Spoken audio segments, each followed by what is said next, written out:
lebar ini sudah menggambarkan dengan timnas kita yang tadi kita udah main dengan lebih ngotot, lebih meyakinkan, lebih kompak, dan bahkan lebih klinis dalam mencetak gol. Pertahanannya oke, di tengahnya oke. Bangga banget sama Garuda hari ini. Udah waktunya kita dukung bukan Portugal, bukan Argentina, tapi dukung Indonesia sendiri. Indonesia menang, saya sanjung. Indonesia kalah, saya tetap dukung. Oh, Garuda fans, what an amazing night. Thank you so much for your support today. We keep going, we keep fighting. Let's go, go Garuda, thank you. Dimulai dari Joe tadi ya. Joey ngasih umpan dikit ke kiri ke Tom Haye. Tom Haye biasalah. Tom Haye tadi kan Bes sempat bilang dia agak sedikit mundur kan perangnya kan, lebih ke box to box. Di Almer pun sering banget ngasih umpan tuh dari belakang garis tengah gitu. Pokoknya dia dapat sentuhan, bang, dia ngelempar. Dia jarang berlari sehingga kehabisan energi. Dia memang umpan-umpannya precise gitu, dan tadi salah satu umpannya emang luar biasa, akurasinya tepat, dan first touch-nya Marcelino juga luar biasa. Kemarin kan beberapa yang menjadi masalah ketika dikirim bola-bola kayak gitu, first touch-nya pada jelek, termasuk strike, termasuk ya beberapa poin juga. Oleh juga sempat kesulitan juga first touch. First touch kan penting sekali. Ketika kita dapat bola itu akan kemana dan menentukan arah setelahnya kan mau kemana. Marcelino pas larinya ngikutin itu, dia ngelihat ruang di kiri ada Oleh, kasih umpan yang sempurna sih. Diselesaikan dengan sempurna. Ini jadi pacar barunya Gina ya Oleh. Bang Bes, Oxford Connection mungkin sering konten bareng di YouTube Oxford. Bisa terlihat di pertandingan kali ini ada koneksi itu? Menurut saya, kalau kita lihat ke tim Indonesianya dulu secara umum, menurut saya lebih dewasa kali ini bermainnya, nggak terburu-buru, terus juga sangat calculated attack. Setiap kali ada penyerangan, setiap kali Kevin Dix naik, kalau teman-teman tadi perhatikan, Calvin Verdong tidak pernah naik. Jadi pasti ada balance-nya. Terus juga tadi kita udah bahas di awal, kalau misalnya Haye tinggi, pasti salah satu gelandang juga pasti nahan. Jadi Indonesia yang tampil rapih lah dalam artian pada pertandingan kali ini, dan kita patut acungi jempol juga pemain yang lagi inform sekarang, yang lagi on form, si Ole, dan 2 gol 2 pertandingan, kita harus acungi jempol juga, nggak gampang, debut tim baru yang tadi kita bahas, Max Hyler saja kesulitan untuk adaptasi, tetapi dia berhasil menjawab keraguan bahwa ini siapa sih striker. Kan sebelum dia kesini kan orang banyak meragukan dia main di mana sebelumnya, dia main di Oxford apakah pakai orang dalam apa segala macam, tapi dibuktikan bukan nomor 9 dia, karena bisa geser kemana-mana. Yang penting kan bisa bikin gol, itu yang utama. Bisa bikin gol, ini yang dibutuhkan, istilahnya goal getter gitu loh. Tetapi kalau saya sebagai pelatih, saya nggak cuma lihat orang yang cetak gol, tetapi siapa yang ngasih umpan. Yang ngasih umpan Marcelino, sentuhan pertamanya bagus, terus decision makingnya dengan memberikan umpan terobosan juga luar biasa. Kita tarik lagi ke belakang, itu umpan dari Tom Haye. Terus Tom Haye kita udah lihat lah dari sejak zaman lawan Irak, ya kan, dia punya kualitas umpan yang bagus. Siapa lagi yang ngasih umpan ke Tom Haye kan, jadi first touch. Jadi Tom Haye tadi kan dia nggak ngontrol lagi, dikasih dia angkat langsung lepas ya? Dari Paul Pesci. Jadi intinya adalah Indonesia bermain cantik, open goal, terus lebih ke arah positif sih menurut gua. Dan Bahrain pun yang kita udah wanti-wanti, yang kita udah agak sedikit khawatir awal-awal, ternyata datang ke sini nggak punya banyak senjata kalau gua ngelihatnya. Hari ini belum maksimal. Atau masih disimpan. Aduh, jangan. Tadi masih ada sih Abdul Jabbar tuh masih ada di bench. Beberapa sih pemain-pemain yang udah pernah cetak gol banyak buat Bahrain tuh masih ada di bangku cadangan sih. Walaupun memang bukan pemain muda, 30-an tahun, tapi kan caps dan golnya cukup tinggi. They know how to perform di level-level ketika mereka dapat tekanan gitu. Artinya belum selesai tugas ini, masih ada 45 menit ke depan. Yang gue singgung di awal kan 15 menit bagus, lo bisa pertahankan nggak nih? Sampai 45, sampai 90. At least di 45 lo udah bisa pertahankan. Yes, tinggal sisa dengan bermain mungkin bertanggung jawab ya. Itu kata yang tepat tuh, penuh perhitungan dan bertanggung jawab. Ketika posisi ini hilang, siapa yang nutup? Ketika ini maju, siapa yang nggak boleh maju? Ketika ini hilang, ketika bola udah ada ancaman gitu dari lawan, disikat. Itu kan tadi tanpa kompromi tuh. Mau Kevin Dix kek, mau Marcelino kek tadi sliding, mau apalagi Hubner berapa kali, dia kan bisa mencium, ini bahaya, kalau dia lepas bahaya, gue harus ambil risiko untuk... Walaupun gue kartu nggak apa-apa dah. Itu kan doing for the team gitu kan, mereka rela berkorban untuk tim.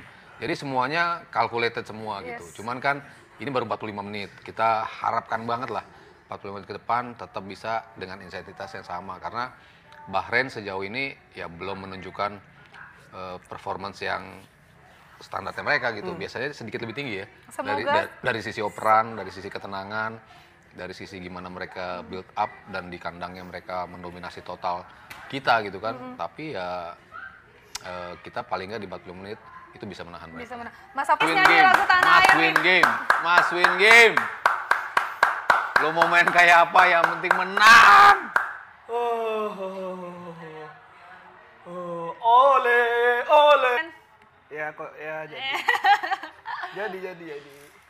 Jadi Mas Sabto, Yes. Bang Bes, sedikit kita bahas soal pertandingan malam hari ini. Yes. Tampaknya ini pertandingan yang sangat berbeda ya dengan Australia. kemarin. Kalau Australia kemarin 10 menit intensitas kita sangat tinggi. Di Kalau ini Stuttgart. konsisten, Konsisten. mainnya nggak bikin deg-degan. Apa pengaruh karena line up atau karena strategi yang berubah atau apa? Line up yang pasti line up ya. Gue dari di sini kita waktu selesai lawan Australia, lalu setiap ditanya di TV lah atau di podcast lah, gue selalu bilang back three itu krusial. Karena kan komposisi back itu yang kemarin di Australia menurut gue tidak terlalu tampil solid gitu. Dalam artian ada kebingungan gimana menyusun struktur pertahanan, siapa yang jaga, siapa yang mengcover, kalau ini maju siapa yang itu tuh kayak nggak jalan sebagaimana mestinya gitu. In order untuk bisa gain something waktu lawan Bahrain, salah satu poin yang gue apungkan paling atas adalah 3 back tuh harus jelas siapa komposisinya, dan gue memang menaruh nama Hubner, Itses dan juga Rizky Ridho karena ini memang sudah teruji punya chemistry yang kuat dan sama-sama tahu siapa yang harus berjibaku lah ketika dia maju. Oke, gue nih orang terakhirnya, gue yang nebas gitu kan. Tadi Ridho berapa kali dalam posisi itu. Itses pernah ada dalam posisi tadi juga untuk sliding crossing. Hubner nggak kehitung tadi berapa kali dia dalam posisi yang orang terakhir melakukan penyelamatan gitu kan. Jadi ya diawali dari back three ini, kenyamanan dari kiper pun tercipta gitu kan. Gesture dari Martin Paes kan kelihatan kan sepanjang game ini dia tenang, umpan-umpannya juga gak jauh-jauh banget kayak waktu di Australia kemarin, high defense line tinggi, dia bingung untuk distribusi bola sejak awalnya. Itu kan yang utama harus diadres adalah lini pertahanan. Lalu kita menaik dikit ke lini tengah. Gelandang bertahannya siapa nih yang harus nemenin si Tom Haye? Naikin nama Jenner atau Joey Pelupesi. Tapi kan ada penasaran tersendiri yang pengen lihat Pelupesi main kayak apa sih? Hebohannya dia di awal-awal dia datang tuh, apa yang bisa ditawarkan nih buat kita? Ternyata ya banyak yang bisa ditawarkan dari sisi tadi Bes bilang ini pemain udah mateng. Jadi ketika dia masuk, kan pemain-pemain yang kita sebutkan debutnya bagus kan yang udah matang semua memang. Darilah si Paes lah, dari Tom Haye, dari Ragnar, dari Verdonk, Itses kan mereka sudah matang usianya. Jadi ketika masuk adjustment-nya tuh cepat gitu. Nah itu yang menjadi keuntungan kita dari back three tadi ditambah yang di depan. Karena depan kan penting ketika ada transisi.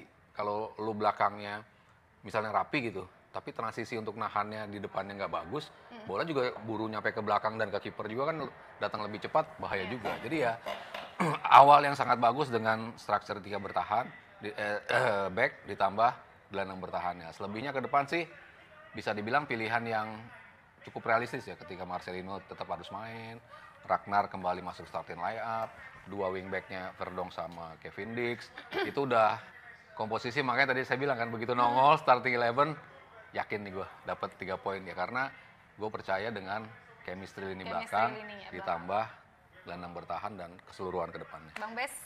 Kalau saya ngelihatnya Indonesia yang kali ini berbeda tentunya dibanding ketika berhadapan melawan Australia. Indonesia yang sekarang lebih bisa mengontrol permainan, dalam artian mereka lebih punya balance, mereka punya keseimbangan. Tadi Om Sabtu juga udah bilang peran dari Paul Pesi ini mengingatkan kita sedikit akan Sergio Busquets di Barcelona waktu itu.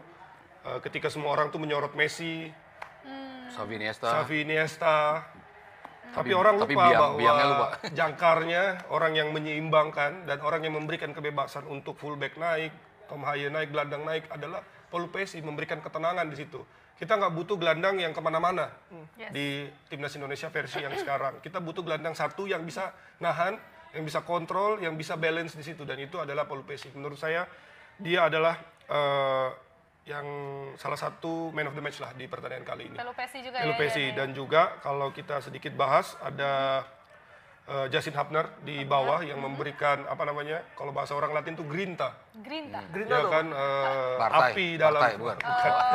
api dari dalam diri, ya kan.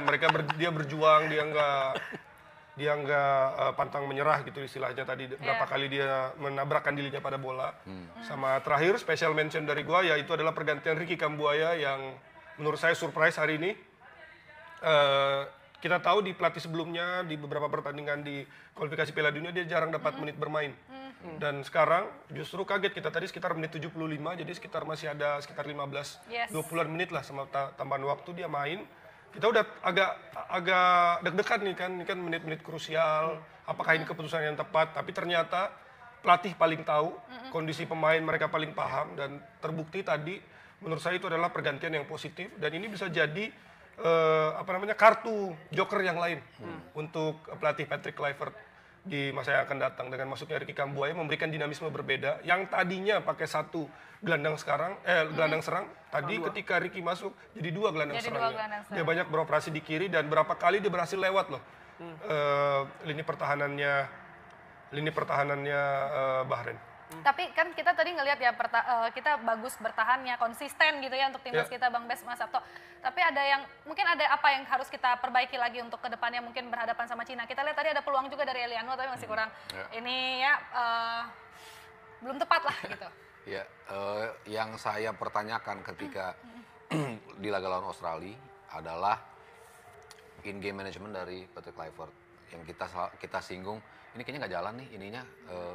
Pergantiannya kayaknya biasanya seperti ini, lazimnya seperti ini, tapi nggak sesuai dengan apa yang kita mau gitu. Dan nggak works ternyata semua pergantian yang dilakukan di Australia nggak terlalu works lah. Makanya saya bilang ini ketika lawan Bahrain, saya menantikan in-game manajemennya Patrick Kluivert dan tim untuk melakukan pergantian, untuk bisa mempertahankan intensitas, itu nanti seperti apa. Ternyata semua keputusannya tepat.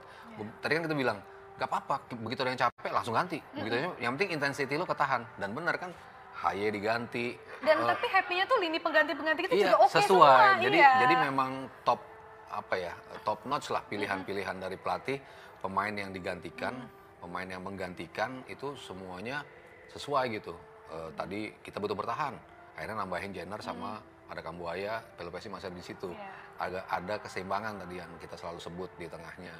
Untuk transisinya itu lebih terjaga gitu. Jadi ya dari startnya bagus, komposisinya oke, in-game manajemennya juga oke gitu. Jadi sempurna lah untuk mendapatkan 3 poin di sini. Bang Bes? Kalau saya tentu tadi kita creating chance-nya udah bagus. Kita bisa menciptakan peluang. Ada dari sayap, ada dari kombinasi melalui lini tengah. Bahkan set piece pun tadi ada beberapa kali sempat mengancam sedikit. Jadi mungkin yang patut dievaluasi ketika berhadapan melawan China adalah finishing berarti ya. Finishing. Menyelesaikan peluang. Tadi berapa kali peluang di depan gawang ketika berhadapan hanya dengan kiper, bolanya ke atas, bolanya ke samping.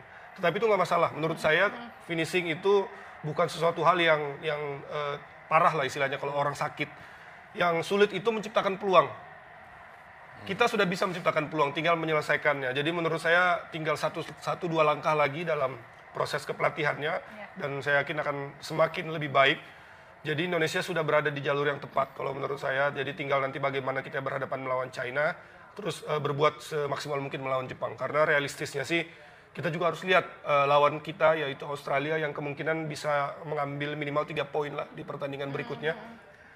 Dan setelah itu mungkin menutup kemungkinan untuk bisa finish di posisi kedua. Tetapi dalam sepak bola kan nggak ada yang nggak mungkin. Mana tahu dia kalah 2 kali, kita menang 2 kali. Seperti itu.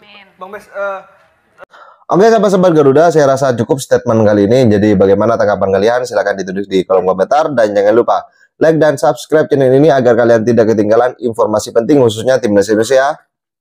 Salam sepak bola keren, salam sepak bola bersih. Garuda Jaya bersama saya. Salam olahraga.